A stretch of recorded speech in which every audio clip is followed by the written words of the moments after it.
Uranus has been conceptualized as a planet that represents awakening. It represents revolution and rebellion, but really the astrological Uranus very often speaks to the unexpected and how it is that it might show up for us. But the thing is, when you really look at a given situation that feels like it came out of nowhere, we can often connect the dots. We can see how whatever it was that took us by surprise, in some cases, might have been a long time coming.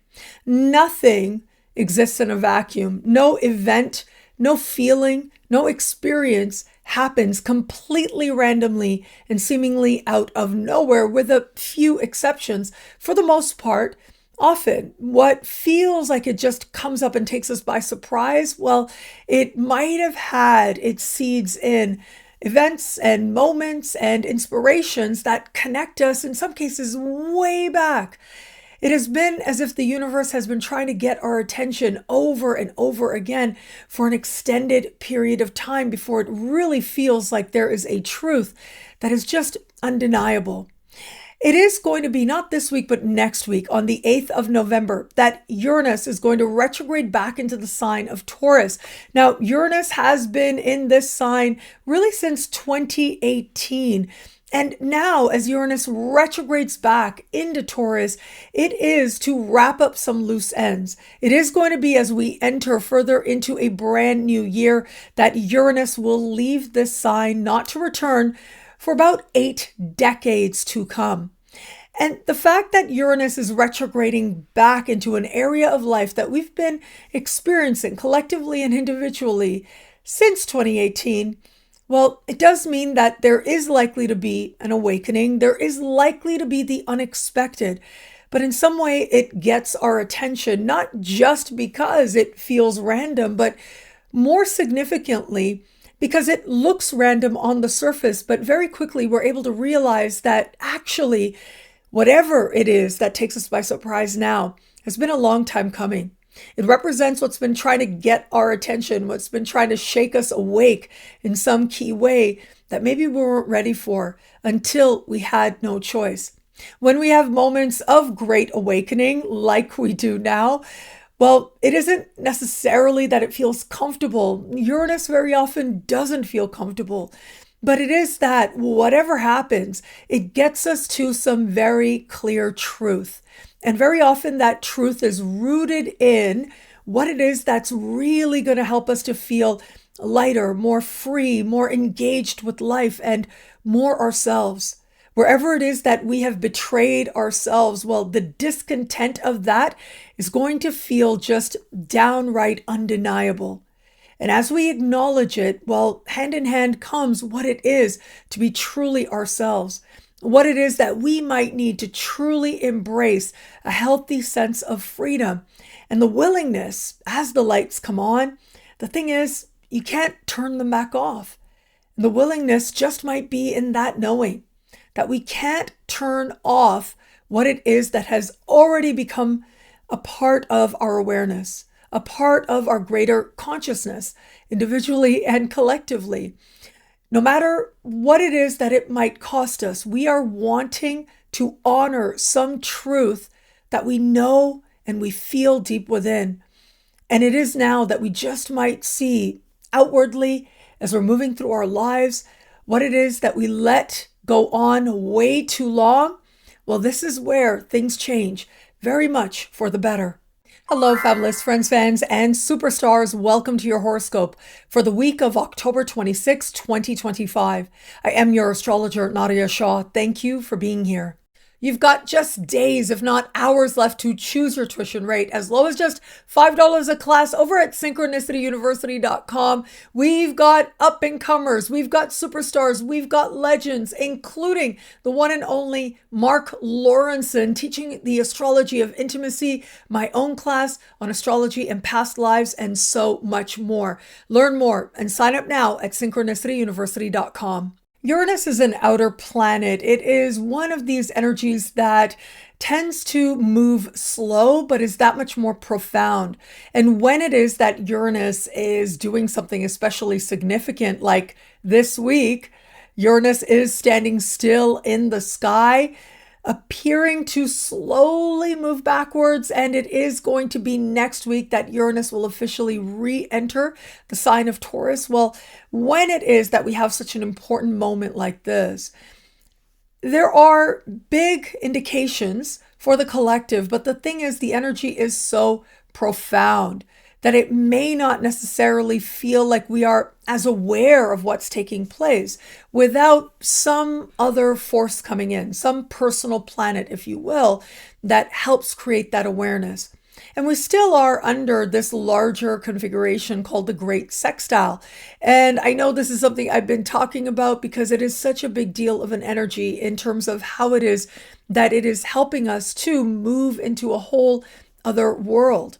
This larger configuration involving the big planets, the outers in the sky. Well, Uranus, of course, is an outer planet, but it is an outer planet that in many ways needs a personal planet in order for us to make that energy personal, to see how it is that that energy is relevant to us. And that is going to be the great gift of Mercury this week. It is Mercury that is a very active principle in the sky. On Wednesday, just before Mercury changes signs, we'll speak in supreme harmony with Neptune.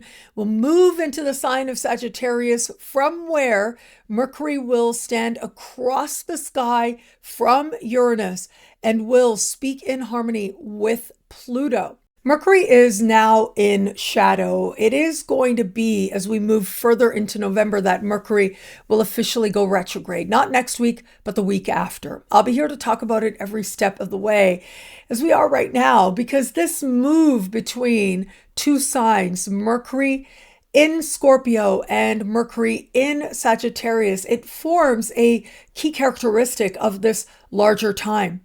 Whatever happens during the shadow on the lead up to the retrograde beginning, it is going to be whatever's happening now that we in some way return to, we reflect on, we understand differently, especially in the weeks ahead, as Mercury will move over this path once retrograde and then move direct for a third and final time. It's that third and final move over those key points in the chart that helps us to understand that much more deeply what is actually the case, the truth, the reality, our feelings, and what we're really wanting. With Mercury in Scorpio, this is about digging deep, finding a true understanding that changes things from the inside out. It's this understanding that it is only by turning around and looking at what it is that is in the shadows that we might be able to that much more fully explore and know the light or enlightenment.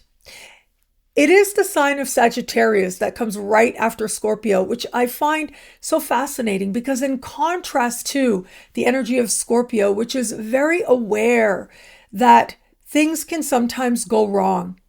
Life can be painful. Life can be something that feels wrought with contradictions and complexities. And just when we think we have answers or we know how we feel, well, the truth might be found somewhere deeper within. It is the sign of Scorpio that invites us to look at where it is that we might see beauty and perfection in what other people maybe don't want to look at or even reject. Now, in contrast, the sign in Sagittarius coming right after Scorpio says, okay, you've looked at what's really going on. You've looked at what other people don't want to look at. And now that you've found yourself on the other side, you can find hope and optimism, but it is a hope that is rooted in clarity. It is a hope that is rooted in what is real in some way. And wherever it is that perhaps we haven't wanted to look at the facts or the realities, if you will, this is where we get to look at why that might have been and where now we can ground our optimism so that it feels that much more as if it is a force of something good in our lives. This is where we take whatever difficult experiences we might have had and turn them into a sense of the possible. We've come out on the other side and now seeing the world differently, we can see it with greater love without necessarily getting lost in an illusion. but rather to see it as it is and still find it to be good. And the fact that we've got this Mercury retrograde season moving back and forth between these two signs, I think is so intriguing. The ways in which we think we have the answers, the ways in which we might have really had to dive into the messiness of life, sometimes within us, sometimes in a very practical way. Now on the other side, we have a sense of the possible. And sometimes that's just a sense that, life can be better, whether or not there's evidence for it. But a week like this does suggest there very likely is going to be evidence for it. As Uranus stands across Mercury in particular, in an instant, it can feel like our perception changes. In an instant, this sense of being welcomed into a new way to consider what we're thinking about, what we're talking about, how we're talking about it, it changes. It becomes much more optimistic, but it's optimistic in a way that might still have its caution, but feels like things can change for the better very quickly. And things can change for the better now in ways that feel unexpected, maybe even shocking. After a moment, that might feel like, oh, we don't really know what this is going to involve and what could go on here. We find our grounding, we find our rooting. And that rooting is in an appreciation of the wisdom that we've gained by looking at the things that other people don't, or by looking at ourselves, our own fears, where it is that it's been difficult to trust and what the roots of that is. And by so doing, we can make different choices, different decisions. Now, that doesn't mean that an opposition of Mercury and Uranus is necessarily easy. I really love the fact that almost simultaneously, we are going to have Mercury speaking in harmony with Pluto. That does suggest that whatever takes us by surprise, very quickly we find ways to use it to our advantage. But it's still Uranus opposite. And what that says is that there is a sense of shock. There's a sense of surprise. There's a sense of perhaps even needing to take a beat, needing to take a moment as we appreciate from a whole other perspective what it was that might have been there all along. Now, sometimes this is ourselves, our own ideas, our own insights into us, but other times this is about external events, and that becomes a very possible scenario now. It is the energy of Sagittarius that has to do with the world. It has to do with borders and crossing borders and breaking down borders. It has to do with having an understanding of the other. Whereas Scorpio might have to confront the inner beliefs and feelings and fears around what it is that we don't want to acknowledge is within us. It is the energy of Sag that invites us to open ourselves to the world, and with an opposition of Mercury and Uranus, in some way it feels like we don't really have a choice. It's like the world has shown up for us in a very undeniable way. Now, that could be the world of ideas. It could be the world of very different ways to understand the world itself. And yet there's an opportunity to find clarity. And that clarity within us helps us to understand where we stand in the midst of perhaps world events that feel like they take us by surprise. There is a brilliant Belgian philosopher named Julia Kristeva. I loved her work. Like 20 years ago, I went through this like a little phase where I was reading a lot of her stuff. And she has this collection of essays that she calls Strangers to Ourselves. And she is perhaps known for what she calls the abject. And when I teach about Pluto, it is not uncommon for me to actually talk a little bit about Julia Kristeva, because I think that how she talks about the abject and what it is so much like the energy of Scorpio, an aspect, a transit of Pluto as well. It is the abject that is those things that we project onto others, that we bury very deep in our unconscious. That is a key part, a strong part, like one of those parts that's really hard to see or yank out from our own unconscious, from our own shadow. It is so hard for us to admit to ourselves that this is some part of us, that we will go to great lengths, sometimes lengths that look rather not sane, not intelligent to observers, in order to protect the psyche from acknowledging that what it is we're seeing outside of ourselves is actually within us. And whether that is those things that we might call gross or we might call yucky, right? Or whether it is the stuff that we project onto others that gets us all riled up, that gets us really angry. Either way, the abject is the refusal to see how the thing that we condemn, the thing that we think is so awful, that is so bad. And look, objectively, it just might be. There's a lot of things in the world that are unjust, that are cruel. It is part of the world that we've co-created together. And yet, if we can't even have a moment of recognizing how maybe some of that is within us as well, there's really no chance to heal, to create change, in my humble opinion. We cannot actually move towards co-creating a different world until first we're able to see the other with compassion, because it means seeing ourselves with compassion. And I think that is one of the hardest things that we do. Some people spend a lifetime avoiding the work that seeing yourself with eyes of love sometimes requires. And if you can't even be willing to see it in yourself, it's that much harder to see it in others.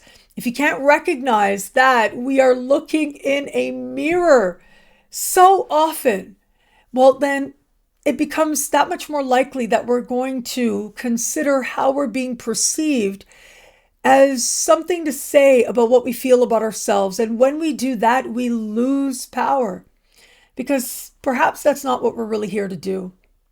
It is by considering the reflection of others, how we're being perceived, that ends up being a moment where we give away something of ourselves. And we give them power, the kind of power that only a higher power should have. But it is in that moment that we turn their perception, the mirror that they are, or the mirror that they're seeing in us, as a type of higher power in our lives. And there's no authentic power in the middle of that. And so when I look at the abject, there are these rare moments that will invite us to do just that, to dive very deep within, and to sometimes have no choice but to look at the things that we don't want to look at.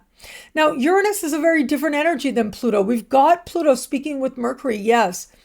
And we've got Pluto still dancing in supreme harmony with Uranus, although not quite exact. That energy is operational. It has been for the last few years. It is going to be for the next couple of years as well, before these planets start to create more space between themselves. But when we look at it in terms of how precise the connection is, it does vary. But as of late, this year, next year, exactly the year after, that connection of supreme harmony between Pluto and Uranus gets pretty exact at some key moments.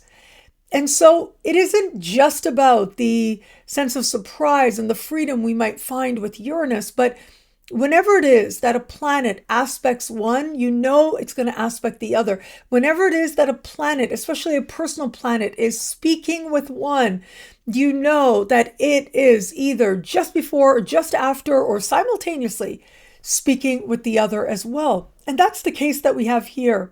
The abject doesn't only have to be the thing that is in the shadow that's so wrong, that's so bad, but in observing it itself, in acknowledging it itself, we're freed of it. The acknowledgement means that it's no longer part of the shadow. It's no longer motivating us from a place of perhaps our own fear, but rather just in seeing it, the energy changes. And that's partly because we could say the karma around it changes as well. The beliefs that we might have had about ourselves, or what's right or what's wrong or what's true or what's false, it changes. Now, I do want to be straightforward that there are certain truths that are very subjective, but there are also truths that are objective, that we can look at almost as if in a test lab, like doing a chemistry project. There are ways in which we might have found it hard to look at certain facts. And in looking at certain facts, we realize that there's all kinds of implications because of it. And I do think that this is a time where a lot of us, in an instant, are going to find that the truth is right in our face in a way that might feel uncomfortable, but it is necessary so that we just might dig up what it is in our shadow that was part of creating what it is that took us by surprise. And in so doing, we will be able to connect those very dots I spoke of earlier. We'll be able to see how whatever takes us by surprise now actually might have just been a long time coming. And as scary as that sounds, that actually becomes a point of power and a point of purpose. With this awareness now, we're able to decide what it is that's worth focusing on. And we're able to decide where it is that perhaps certain changes rooted in the truth of ourselves is actually long overdue. And we're no longer going to be afraid of it. Tuesday does bring with it a very special moment, and that is because we are going to have Mars trine Jupiter. This is long considered a really fortunate aspect. Mars has to do with the life force. It's what feels as if it gives us this verve of life. It is perhaps associated with what Freud called the libido. It is that sense of survival that's within us, but also desire, the kind of which we can feel. It is the desire for passion that Mars represents. Now, that can be physical passion, but it can be for a passionate life in all kinds of ways. And when it is that we get Mars trine Jupiter, speaking in supreme harmony with Jupiter, it gives us that much more strength, more purpose, more direction. It gives us that much more a sense of aliveness, but in a way that's especially rewarding. We get clear about what it is that's going to make us feel more engaged with life. And I would even say what it is that's going to make us happy. In an instant, we might find it. We might find ourselves in the middle of it. And it is also possible that in a moment, we realize what it is that has been hindering that sense of living a life that is more passionate, more engaged, more open to experiences, and more open to feeling, especially the feelings within ourselves. Mars trine Jupiter can be a wake up, but it's kind of the wake up that feels like it brings with it that energy of life in a way that might even be a little addictive, I will say. Once it is that we do feel that engagement with life, it's hard to disengage. But there are ways and situations where it is healthy to do so. Sometimes being engaged is the way that you want to go, living life at this level. But remember, for every high, there is a low. And when it is that we allow ourselves to go way too high, it becomes that much more imperative that we're kind and gentle with ourselves, as we might find those lows are there as well. And I think this is the case for all of us in one way or another. There's every reason for hope and for excitement, especially with Jupiter involved. The excitement piece of it is Mars involved.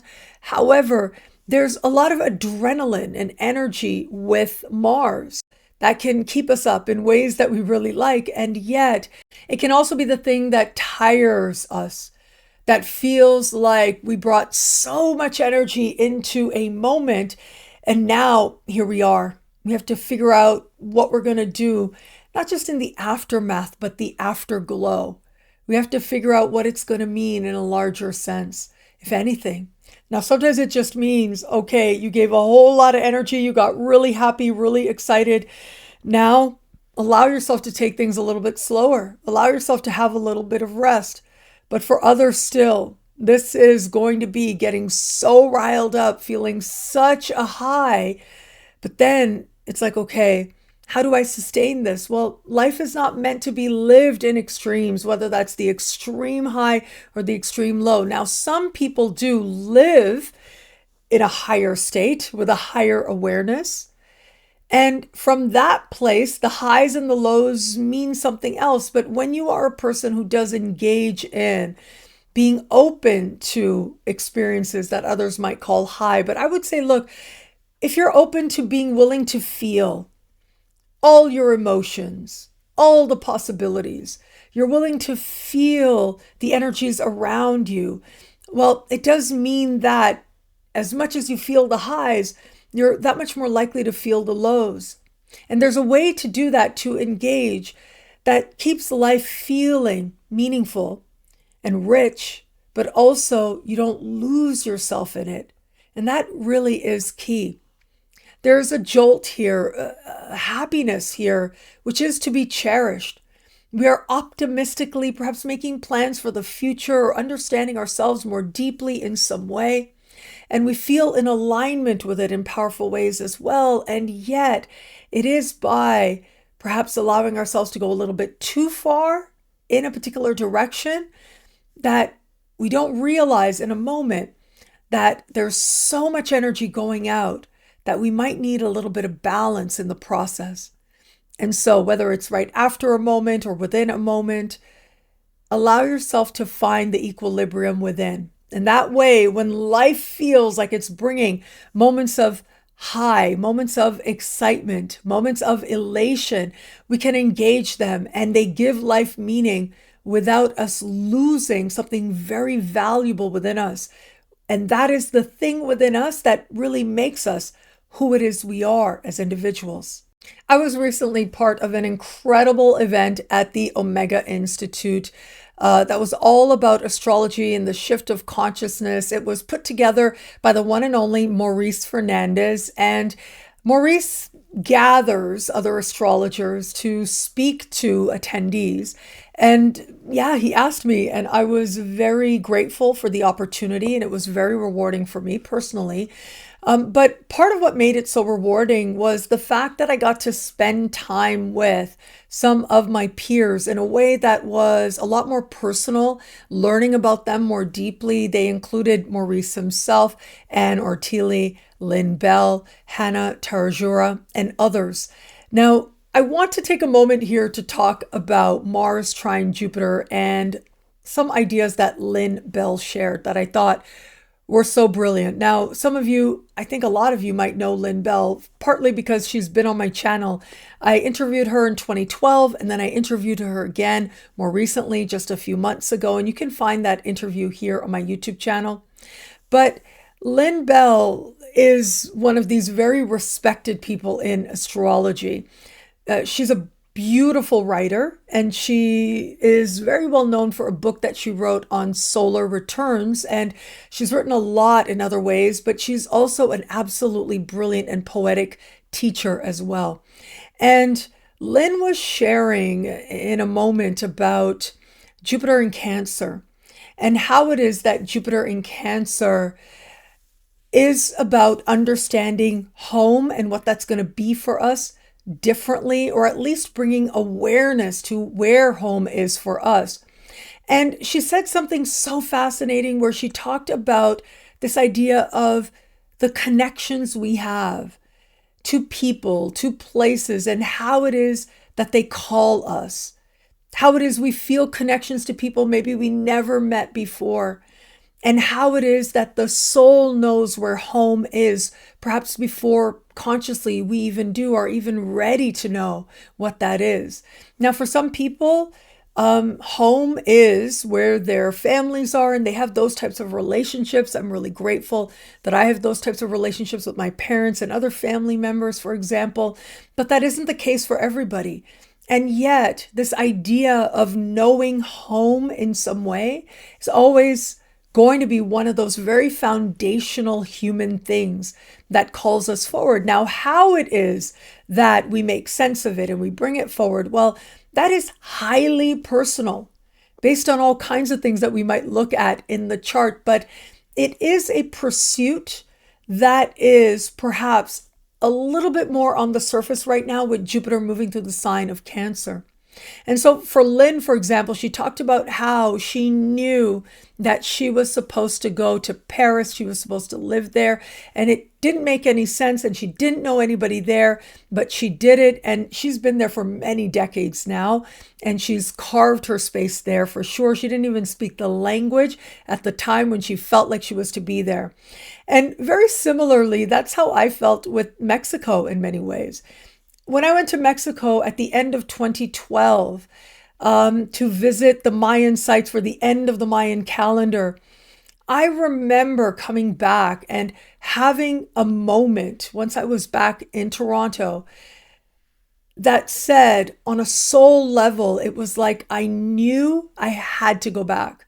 I knew I had to learn this language. I knew that I had some karma there that I had to either resolve or figure out, or was going to be an important part of my growth. And I had to honor this impulse. It was one of those very clear prompts from the soul that a lot of people pray for, sometimes for a really long time. And then here it was. It just showed up and it was so obvious to me. And I'm so glad I was able to honor it. And I ended up living in Mexico for about 10 years. Mexico remains one of these places that is very near and dear to my heart, that I have a sense of loyalty for. Now, I share all this because Lynn really got me thinking in a lot of ways about, yes, places that have called me, that I've been to, and where I was there for a time, where it served a purpose. Another place was England when I went to university there for a year. That was a place that I felt very pulled towards. I felt like I was supposed to be there. And even though it never really felt like home, to be honest, it was a place that ended up being so important, so formative to my understanding about whom it is that I am. But perhaps much more significantly, it gave me reverence for my practice as an astrologer. And that was perhaps one of the greatest gifts that I got there, among many gifts that I got by spending a year there. And so I share this because we're going to have Mars trine Jupiter. And Jupiter is in the sign of Cancer. And Mars speaking in supreme harmony with Jupiter, well, it does invite an awareness of home in a way that feels like a wake up, in a way that gets us really excited. Now, as much as I felt called towards Mexico, and I had to sort of make my mom understand and my dad understand, because to them it was like, what is this girl doing, right? But as much as I felt that pull, there was something about making the decision, knowing that there was home waiting there for me, even if I had no idea what that was. And again, I didn't even speak the language at the time or anything. Knowing that there was home there, it lit something within me. It just felt like in an instant, I knew what it was to be alive in a way that perhaps I hadn't been connected to in a really long time. And so it is with this trine. Some of us may very likely be having experiences just like this. Mars is particularly strong in one of its home signs of Scorpio, and the Scorpio energy is all about change and transformation, but we get this incredible trine to Jupiter in Cancer. And in an instant, our knowing of where home is for us, well, it feels like it lights up some of the best things within us now. It feels like it lights up a sense of where it is we're ready for change, but it's the kind of change that feels exciting and inviting and profound as well. It's a whole other way to understand what an engagement of life looks like for us. And in the case of this aspect, in some way, it involves knowing what home is in a whole new way. What I love about this week for us, there's so much here. It is a powerful and meaningful astrological moment. I'm going to say the Mars-Jupiter trine. This is an aspect that happens usually about once a year, so it's somewhat rare. But when it takes place, it is always a moment of a wake-up. It is always a sense that we are feeling that much more alive with adrenaline and excitement. At the same time, though, do consider that we have Uranus standing still this week. It is going to be next week that Uranus will officially retrograde back into the sign of Taurus. Now, think about key lessons that you've been engaged in since 2018. And for the collective, this is the energy of Taurus, which has to do with money, the economy, our understanding of prosperity, how we define it, how we align with it. And it is Uranus in the sign of Taurus that changed the way in which we understand how we earn money, how we spend money, what's worth it and what isn't, and what this whole new economy is going to mean. And really, in many ways, so many people, I mean, I'm looking at how my parents, for example, when they needed to go to the bank, they would go in person or they would go to a machine.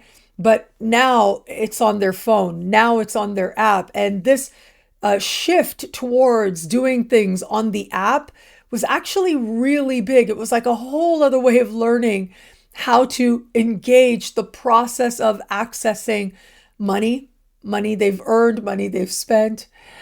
And it was a whole new way to understand their own place within the larger economy as well. And we can all point to examples in our own life where we might have had to do that.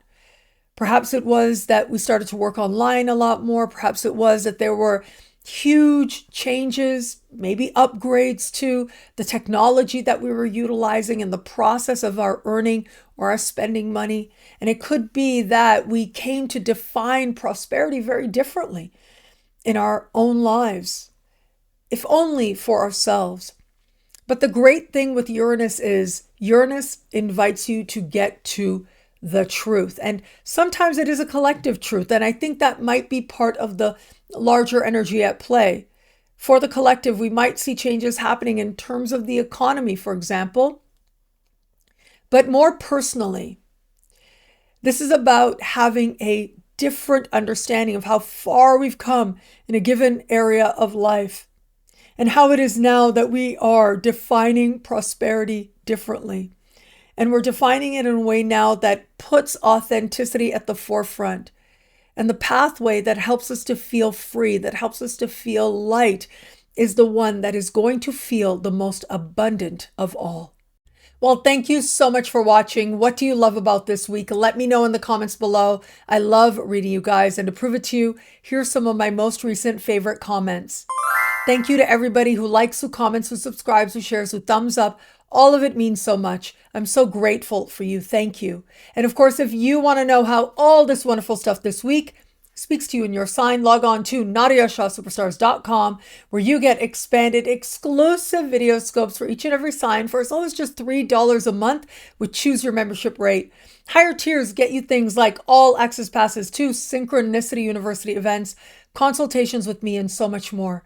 All of this in the Superstar space at NadiyaShahSuperstars.com. Links are in the description below. Synchronicity University is proud to present November classes. You have just a few days left until Halloween, which happens this week, to choose your tuition rate as low as just $5 a class to learn from these absolutely incredible teachers and speakers.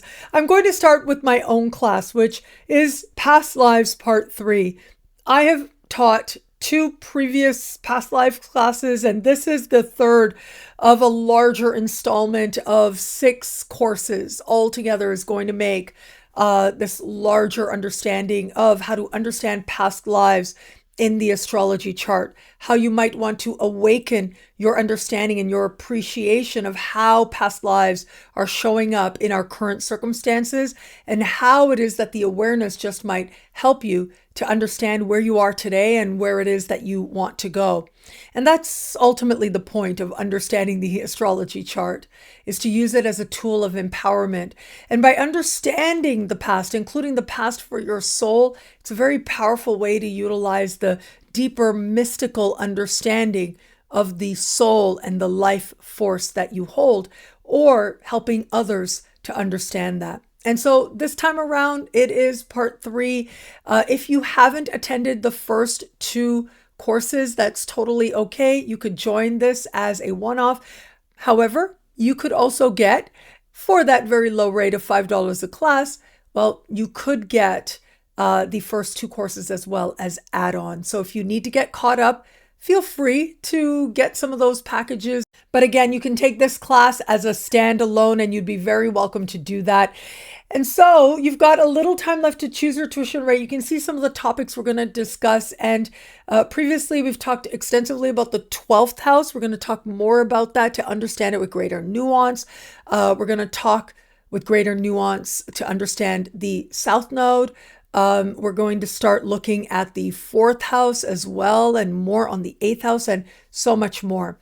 So I hope that you will join us. You can log on to synchronicityuniversity.com, learn more, sign up now, links below. Synchronicity University is proud to present superstar astrologer Mark Lawrenson. He is back at Synchronicity University teaching astrology of intimacy. This is all about understanding relationships and physical intimacy and soul intimacy and so much more, as only Mark can teach it. You know, I've said it and I'll say it again. Mark, every time I talk to him, every time I sit in on one of his talks, on one of his classes, I come away a better astrologer. And if you've watched me for a while, you know I don't say that about everybody. But for him, I say that because it is so true. He always invites me to see my chart differently, to bring that much more to the people that I serve through astrology. And I'm so grateful to him for that. And so Mark is the principal of the Sydney School of Astrology. He's very well known in Australia, but has really been branching out more and more in the previous years, especially since the pandemic. And he is one of those people that I started interacting with online. He had so much love, and I invited him to do a talk at Synchronicity University, and he was so absolutely brilliant that I have invited him back again and again. He started with just a single talk, if I remember correctly, and this was years ago. And since then, he's come back like just about every year to teach with Synchronicity University, and I'm so grateful for that partnership with him. Now, know that it is Synchronicity University that is the only place that you're going to learn from Mark at this low a rate. There is nowhere else that he teaches at just $5 a class. So you can learn a lot more and take advantage of this rare opportunity to learn in real time from the one and only Mark Lawrenson. If you can't join live, as always, it's totally okay, because you are going to be sent the download link in the couple of days right after. So keep an eye out. It is very exciting, but also join us because you've got just a few days left to choose your tuition rate as we start this week. Choose your tuition rate, as always, just $5 a class, ends at the end of this week. So you want to learn more, you want to sign up for the one and only Mark Lawrenson. Links below. Synchronicity University is proud to present an absolutely incredible speaker series that we have coming up this November. And you've got just days left to choose your tuition rate, as low as just $5 a class, an unheard of rate to learn from these incredible astrologers. I am so excited to share them with you. I'm going to start with my friend Ashley Scott. Ashley is going to be teaching on the esoteric medicine of the fall and winter and helping us to understand how to utilize the seasons for our greater well-being, our greater health as well. She brings such an integrated approach to understanding the sky. And I think that she has so much to bring. You can just tell when you watch this interview, I feel when I'm talking to her that this girl is so ready. This woman has so much to share, so much to teach.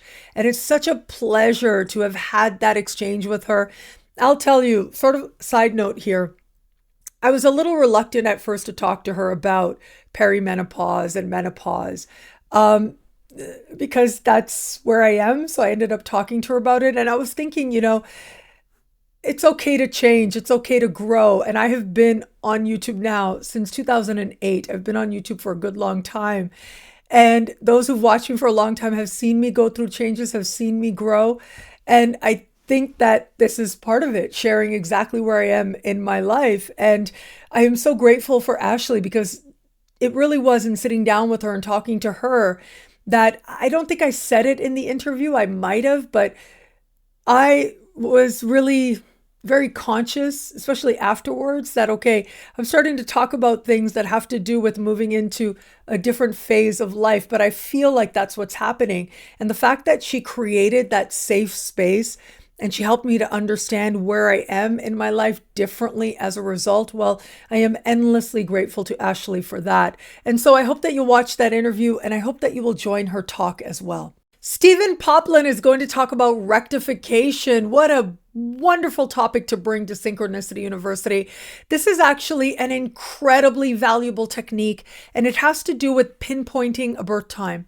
So whether it's you, whether it's others, normally if I see a birth time that is right on the hour or right on the half hour, or very often people say, I don't know my birth time. Well, it is rectification that helps astrologers to really get that much more exact. And there are a variety of ways in which we do this, and they're all part of this larger basket of rectification techniques. And it is Stephen that's going to be bringing them to Synchronicity University. I did enjoy my conversation with him as well. He gets very political. He's totally comfortable with it. He goes there. And so this talk, it's not about the political stuff. I don't know if he'll end up talking about that, but I do know that he has shown himself to be an absolutely brilliant astrologer, and that he'll come away learning some very valuable techniques that you'll be able to utilize right away. Shari Keller is a herbalist and an astrologer, and she's going to be teaching about herbs in the lens, in the context, with its understanding to astrology. And this helps you to that much more consciously tap into the wisdom of the chart and actually work with whatever is happening natally, whatever is happening in terms of transits, so that you can utilize herbs as just one tool for greater wisdom, for greater understanding, for greater love, and for a sense of maybe dissipating certain energies that feel challenging, and so much more. Luisa Silva is so brilliant. I loved my conversation with her as well. And now she's going to be teaching on Ba-Zi astrology. This is Chinese mysticism, a Chinese form of astrology. I did take a class in it. I do touch on that in my interview with her, what took place there. But for all of that, wow, I'm so excited about her class as well, because it is this type of astrology in Chinese astrology that is rooted in a whole other mystical understanding of the world around you. And it can get very specific. It looks at what's called the pillars. There's the day pillar, there's the hour, there's the month, there's the year. And she helps you to understand how it is associated with these mystical symbols of different animals, different elements, according to this whole Chinese mysticism understanding of your birth time and how valuable that is.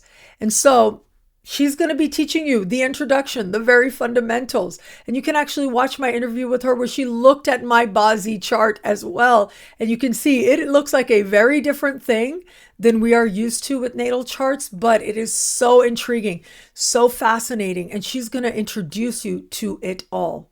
Jeff Grunland, I'm so excited about his class because he's going to be teaching on Mars through the signs and houses. What a practical, useful class to take. We all have Mars in our charts, and Mars, as I spoke of earlier, it has to do with the life force. It has to do with the ways in which that we understand the energy of enthusiasm, passion, survival, life itself. And it is this energy that is a core understanding of you, especially as it shows up in your birth chart. And so understanding its sign, understanding its house becomes such a valuable way in which to engage this energy in a way that empowers and strengthens, and so much more. So you can see here we have an absolutely incredible group of classes coming up with Mark Lawrenson, with me, an incredible speaker series, and all of this is happening at synchronicityuniversity.com this November, which is like literally starting next week. Next week, the classes start. It'll be super exciting. I hope that you'll join us and learn more. Sign up now. Links below. And of course, at synchronicityuniversity.com. Consultations are now available with me over on my website, nadiyashah.com/consultations. The links are below. And it is a very streamlined process. I've loved the consultations that I've been doing. Thank you so much for your trust. But you go onto my webpage, you go to my calendar, you choose the date that you want. From there, you're directed to a form. You fill out the form, you're directed to payment. Once you make payment, an automatic Zoom link is created and it gets sent to you. It gets sent to my calendar and my phone and so much more. So it is such a privilege to have your trust, and it would be such an honor to read your sky. As of right now, there are a couple of slots left, a few slots left for November. So I hope that you'll join. I think as of right now, there are some 6 slots left in total for the month of November. And then I think just a few in December were added recently as well. So you can find all of that information over on my website. Now, normally Andy does readings as well, but he's taking a little bit of a break. So just be on the lookout for when it is that he is coming back. But for now, you got me, and I think that's super exciting. To give you guys a little bit of a heads up, these particular readings, these consultations, they are online, as mentioned, on Zoom. Sometimes when I travel, I get to do in-person readings as well. And so I am going to be in Montreal, actually. And that is going to be like on the 15th of November, I have to be at Niagara Falls. And then that late night, I am flying to Montreal. And then that Friday after the 15th, so I don't have the exact date in front of me. Yeah, I'm going to be in Montreal and I'm going to have a couple of slots available to do consultations in person. So if that's something that interests you and you are in the area, just reach out using the contact form over on my website. But you'll see a proper announcement on that soon enough, likely in the days of this week coming up ahead. For all that, though, whether I meet you and see you and get to read your sky online or in person, again, so very grateful for your trust. It has been deeply meaningful to me to do these readings. It's opened up this whole other understanding of what I do and purpose and perspective. And you all, one consultation at a time, are changing me. And I feel like it is so much for the better. And I thank you for that. And so you can learn a lot more right now by going over to my website, nadiyashah.com/consultations, or use the contact form there. Reach out to us, and we're super happy to set up a reading with me, doing a consultation very soon. Speaking of Niagara Falls, I have an amazing event coming up with Astrology Niagara, November 15th. So it is going to be in mid-November, which is coming up super soon. It's about 3 weeks from the time that I'm recording this, or the time that this publishes, that I'm going to be having that very special event. And I'm going to be looking at Uranus in Gemini. It's a 3-hour workshop. It's going to help you to understand the nuances and depths of this energy. And also I'll be going through the signs and houses to help you to understand how this energy might be showing up for you. This is a rare opportunity to attend a workshop with me. It's not just a talk. It's a chance to really dive in to a more nuanced personal understanding of this aspect. I'm so grateful to Astrology Toronto for their trust in this. Now, this is Niagara-on-the-Lake. That is where the event is taking place. And all the details are available in the link below. So I hope that you will join us. If you're anywhere in the region, you'll be very welcome. I'm looking forward to hugging friends and fans out in Niagara Falls and more, because I know people come from different places and areas to join us. All of you would be so welcome. So learn more. Sign up now. Links in the description below. And thank you. Thank you so much for this moment with you. Thank you for your trust. I'm so grateful for it. Stay tuned now for short horoscopes that are going to look at Uranus retrograding back into Taurus and what that means for you in your sign. I'm so excited to share that with you. And I'm so grateful for your trust. Thank you again for watching, for being here, for your love, for your enthusiasm, and so much more. It'll be a great week. Enjoy. Uranus has been conceptualized as a planet that represents awakening. It represents revolution and rebellion, but really the astrological Uranus very often speaks to the unexpected and how it is that it might show up for us. But the thing is, when you really look at a given situation that feels like it came out of nowhere, we can often connect the dots. We can see how whatever it was that took us by surprise, in some cases, might have been a long time coming.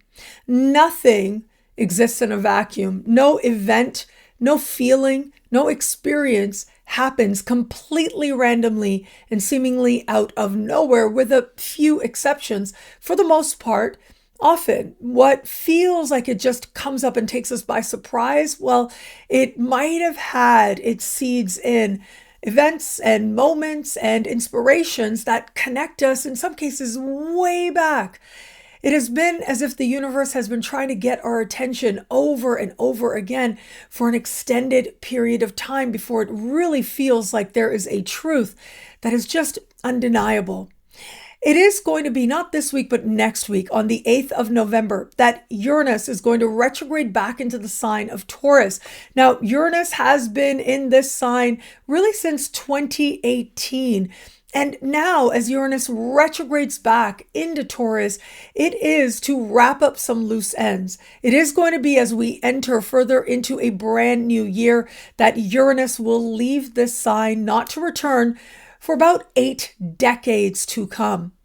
And the fact that Uranus is retrograding back into an area of life that we've been experiencing collectively and individually since 2018, well, it does mean that there is likely to be an awakening. There is likely to be the unexpected. But in some way, it gets our attention, not just because it feels random, but more significantly, because it looks random on the surface, but very quickly we're able to realize that actually, whatever it is that takes us by surprise now has been a long time coming. It represents what's been trying to get our attention, what's been trying to shake us awake in some key way that maybe we weren't ready for until we had no choice. When we have moments of great awakening, like we do now, well, it isn't necessarily that it feels comfortable. Uranus very often doesn't feel comfortable, but it is that whatever happens, it gets us to some very clear truth. And very often that truth is rooted in what it is that's really going to help us to feel lighter, more free, more engaged with life, and more ourselves. Wherever it is that we have betrayed ourselves, well, the discontent of that is going to feel just downright undeniable. And as we acknowledge it, well, hand in hand comes what it is to be truly ourselves, what it is that we might need to truly embrace a healthy sense of freedom and the willingness as the lights come on. The thing is, you can't turn them back off. And the willingness just might be in that knowing that we can't turn off what it is that has already become a part of our awareness, a part of our greater consciousness, individually and collectively. No matter what it is that it might cost us, we are wanting to honor some truth that we know and we feel deep within. And it is now that we just might see outwardly as we're moving through our lives what it is that we let go on way too long.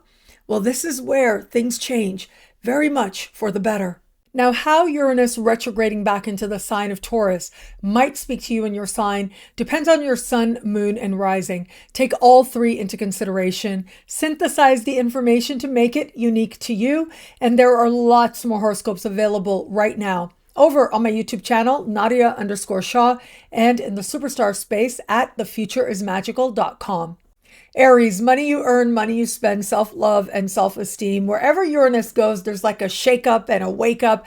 And yeah, it might feel as if very quickly there are some financial factors there that take you by surprise.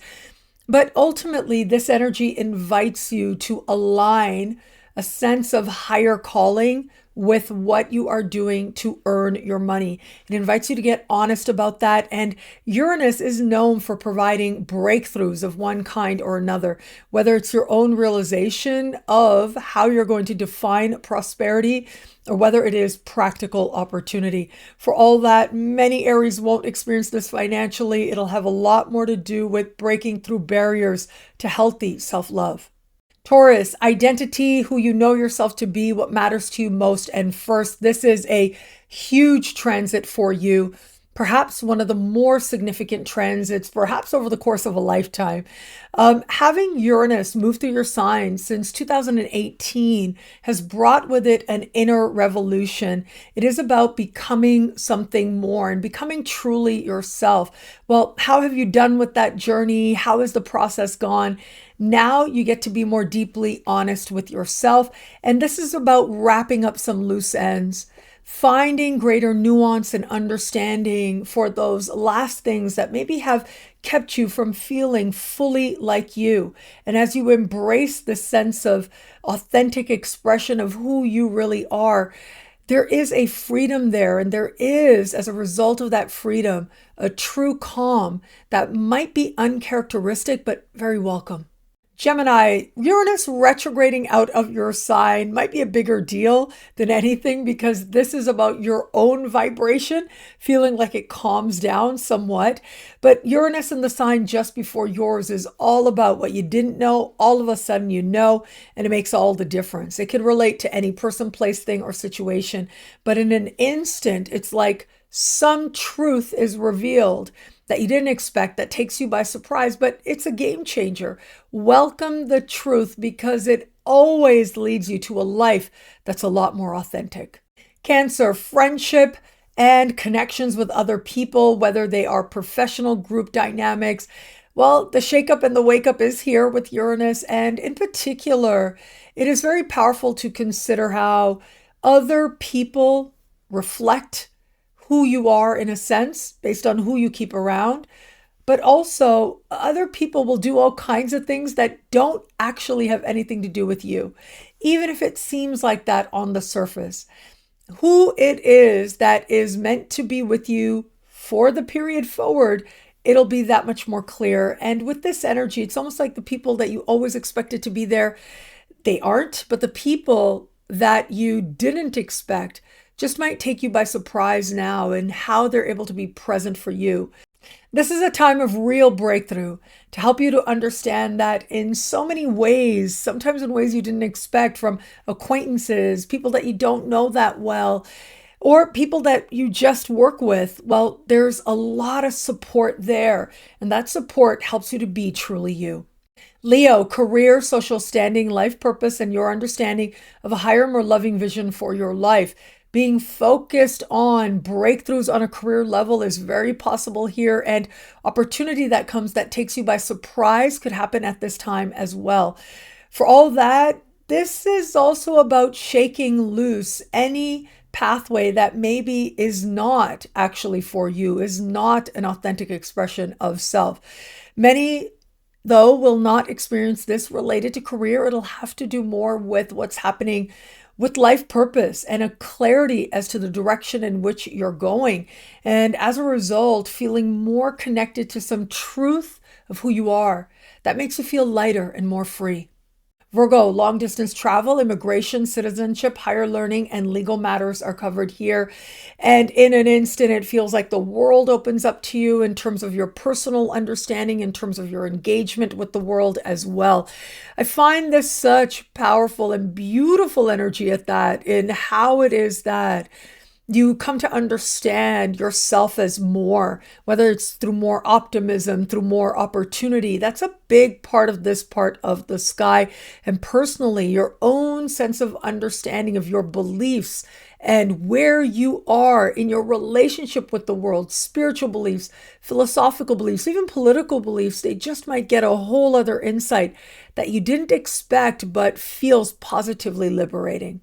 Libra, profound change, truth, transformation, regeneration, and wealth. So for some, it might be that you have to quickly pay attention to a matter related to a financial institution, maybe a loan or benefits you qualify for.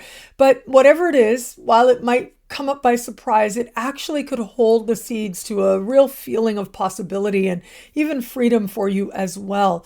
When we have such strong financial energy, it means that the money you need is there. You're just engaging spiritual lessons along the way. Outside of that, though, for many, this is going to orient more around being honest with yourself. They say the truth sets you free, but first it ticks you off. That is so true for the Libras now. And yet it is a truth that in many ways you're ready for. It's a breakthrough that actually has been a long time coming. Scorpio, love, partnerships of all kinds, and how you feel about where you are with another person or with love in general. This is about getting a whole other perspective on what meaningful partnership look like for you. Very surprise attractions to people that maybe you weren't even considering, weren't even on your radar before can happen. Very different people than you've ever dated before, partnered with before in any way. And those of you who are already in established alliances, well, either there's going to be a sense of lightness, a breakthrough, a deepening of the connection, or this is going to be where being honest with yourself helps you to realize that maybe this connection, this alliance has served its purpose and you're ready to go another way. Sagittarius, your daily life, your clients, customers, coworkers, these people might be full of surprises, maybe even stuff that takes you by shock as well. But for all that, it could also feel like in the workplace, your assignments change. This could be either breakthrough or realizing where you've been in a situation way too long and now you are done. Outside of that, this part of the sky has to do with taking the best of care of you, and that includes with your health-related habits. And in an instant, you might find a solution that provides with it breakthroughs so that very quickly you are feeling a whole lot better based on perhaps changing just one, maybe two very small things done consistently. Capricorn, what you want in your heart of hearts in every area of life. This is about romance and flirtation as well. Now, whether it is you're looking at happiness, well, there could be breakthroughs and understanding there, but it is possible that it comes about, even that comes about through a flirtation. In fact, it is flirtation that provides you with some new understanding of self that feels like freedom. And it can also be through flirtation that you understand more deeply what love is for you in one way or another. Regardless, though, this energy is also about fulfillment, creative fulfillment at that. And it can feel like a creative project reaches a point of breakthrough that you might have been waiting for or working towards for a while. Aquarius, home, the past, your living situation, your family of origin, your parents in particular, and also this has to do with home-based businesses, working from home or with home. And this is energy of breakthrough. This is your ruling planet retrograding back into the part of the sky that Uranus has been in since 2018. And now is a time of understanding how far you've come in terms of your understanding of what home is for you in your own body, in your own skin, or out in the world. This can also represent one of these moments where you feel like there are changes happening on the home front that help you to feel like, yes, this is where I'm supposed to be. There might also be breakthrough news related to a parent in your life where that applies. Pisces, siblings, cousins, neighbors, one of these people might take you by surprise, maybe even be making choices that are downright shocking and behaving in ways that are unexpected.